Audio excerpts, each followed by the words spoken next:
ধর্মনগরের পদ্মপুরে ভয়াবহ অগ্নিকাণ্ড। জানা গেছে বিস্কুটের একটি গোডাউনে হঠাৎ করে এই অগ্নিকাণ্ড হয়েছে এবং কি থেকে সূত্রপাত তা এখনো পর্যন্ত স্পষ্ট না হলেও সেক্ষেত্রে খবর যে একটি গাড়িও সম্পূর্ণভাবে ভস্মীভূত হয়ে গেছে বৃহস্পতিবার রাত 9টার দিকে।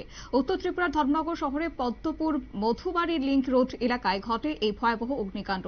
স্থানীয় সূত্রে খবর, শ্রীরাম দাসের জায়গায় অবস্থিত একটি ঘরে হঠাৎ করে আগুন লাগে। ওই ঘরে কোনো মানুষ বসবাস না করলেও সেখানে শ্রীরাম দাসের একটি স্করপিও গাড়ি এবং পদ্মপুর এলাকায় পরিচিত ব্যবসায়ী রূপম পালের বিস্কুটের গোডাউন ছিল। রাত আনুমানিক 9টার দিকে আগুনের লেলিহান শিখা দেখতে পেয়ে তারপর খবর দেওয়া হয় দমকল বাহিনীকে। কি বলছে দমকল বাহিনীর কর্মীরা, শুনুন। একটা ঘরের মধ্যে আগুন লাগছে, আমরা অফিসে একটা কল গেছে, আমরা আইছি, আইয়া আছে প্রচন্ড আগুন। আমরা একটা গাড়ি লইয়া আইছি, আইয়া খাস করছি, খাস করার পরে আগুন তো কন্ট্রোলে আনতে পারছি না। তারপরে আবার সেকেন্ড টার্ন ওটা কল করছি, আইছে, আইয়া আগুন নিভাইছি আমরা। ঘরের ভিতরে একটা গাড়ি আছে আর একটা বিস্কুটের গোডাউন আছে, গাড়িটা পুরো জ্বলিয়া গেছে, বিস্কুটও পুরো ড্যামেজ হয়ে গেছে। কার গোডাউন জানতে পারছেন না, এটা মালিক কোনো আয় নাই, মালিক ক্ষয়ক্ষতির পরিমাণ আমরা কইতে পারতাম না, মালিক না আইলে।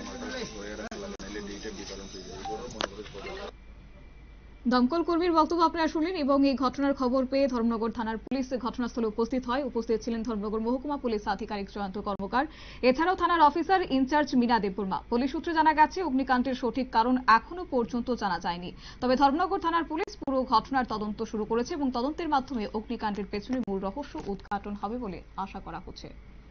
নিয়ে নিচ্ছে ছোট্ট একটি বিজ্ঞাপন বিরতির সঙ্গে থাকুন।